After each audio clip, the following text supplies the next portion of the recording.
Sidang keberatan ke Pengadilan Negeri Jakarta Pusat yang diajukan oleh Sandra Dewi, istri Harvey Mois terkait penyitaan sejumlah harta dan aset miliknya terkait kasus korupsi PT Timah yang menjerat suaminya, mengungkap fakta baru. Saksi Max Jefferson dari pihak penyidik yang dihadirkan dengan lancar menguak aliran dana serta sumber dana dari artis Sandra Dewi.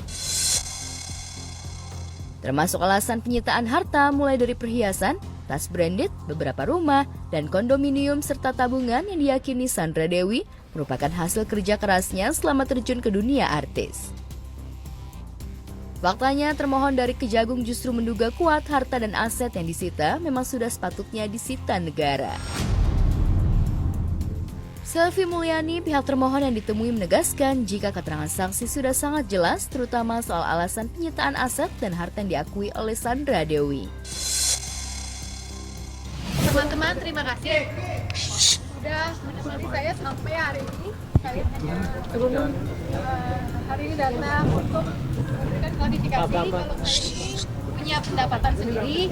Tas-tas itu sudah 10 tahun saya mendapatkan endorsement dari lebih dari 23 toko tas-tas branded di Indonesia yang menurut saya mas-mas saya dapatkan dari brand yang saya gunakan selama ini. Tadi intinya saksi mengatakan atau menjelaskan perihal yang pertama adanya transfer uang dari Harvey Mois itu kepada Sandra Dewi, Kartika Dewi, dan Raymond Gunawan. Kemudian tadi saksi mengatakan bahwa tas atau perhiasan tersebut kenapa diambil oleh penyidik karena ada kaitannya dengan transfer uang dari Harvey Mois kepada ketiga pihak tersebut, termasuk kepada Ratih Purnamasari yang merupakan asisten dari Sandra Dewi.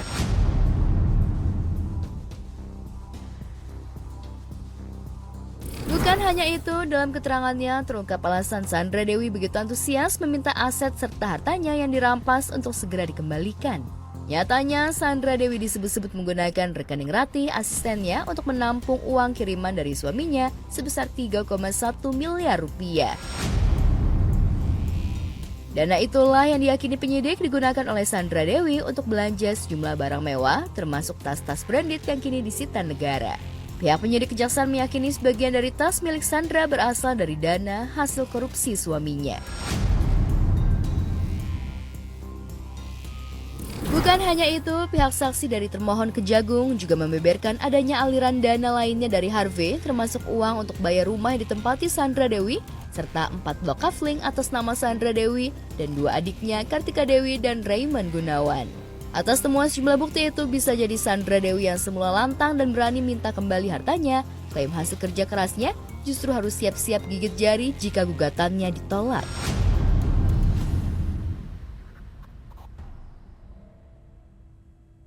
Yang lama menghilang, aktris cantik Sandra Dewi mendadak muncul kembali.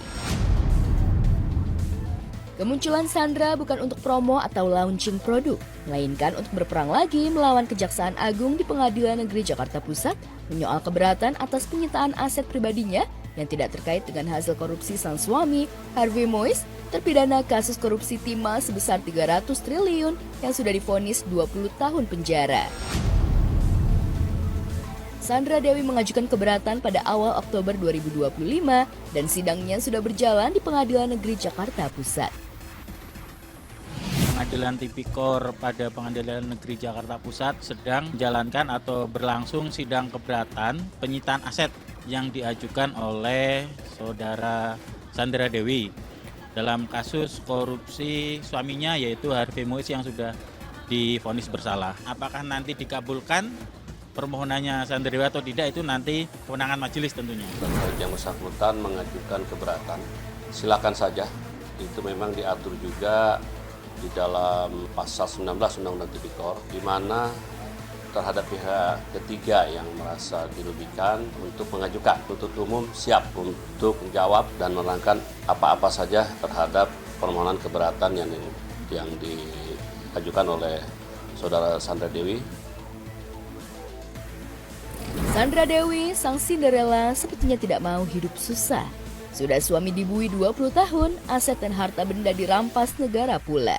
Sandra Dewi berdalih kalau puluhan tas branded, perhiasan, tabungan, rumah, dan kondominium yang disita Kejagung bukanlah hasil korupsi sang suami. Kalau memang dari yang mengajukan mempunyai alibi dan dasar yang kuat, argumen yang kuat, ya tentunya kalau sudah ada putusan pengadilan yang ingkrah terhadap keberatan itu, ya kita kembalikan. Kita menghormati apapun keputusan pengadilan, kita hormati dan kita laksanakan. Namun demikian, kami meyakini bahwa tindakan penyidik dan penuntut itu sudah tepat dan pastinya punya argumentasi sendiri, dan hal ini dipertimbangkan juga dalam putusan kasasi, semuanya kan dipertimbangkan dan tetap dirampas.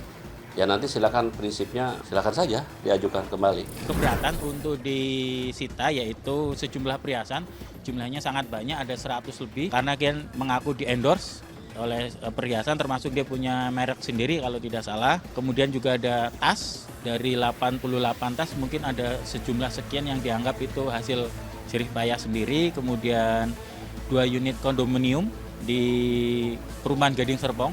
Kemudian ada rumah Paku Buwono di Kebayoran Baru. Di situ ada berapa unit kalau tidak salah. Kemudian ada di rumah di Permata Regensi Jakarta Barat dan sejumlah uang di tabungan yang diblokir.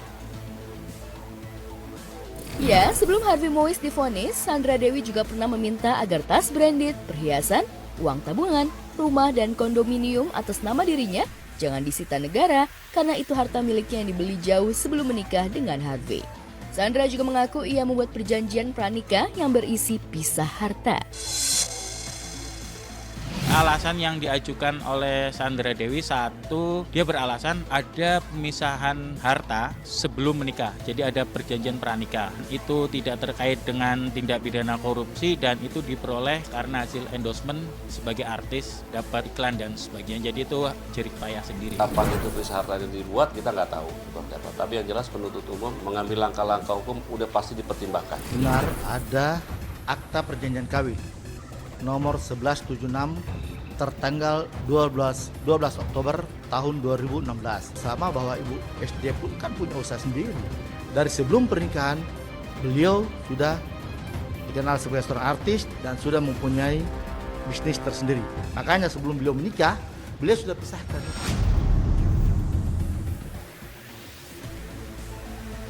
10 Oktober 2024, Sandra Dewi tidak bisa meyakinkan Hakim Pengadilan Negeri Tipikor Jakarta Pusat kalau tas branded, deposito 33 miliar rupiah, rumah dan kondominium miliknya adalah hasil kerja kerasnya sebagai artis dan endorsement hingga akhirnya disita negara. Oktober 2025, Sandra Dewi kembali meminta asetnya itu dikembalikan dengan alasan yang sama. Akankah Sandra Dewi bisa membuktikannya? Ataukah endingnya bakal kalah lagi?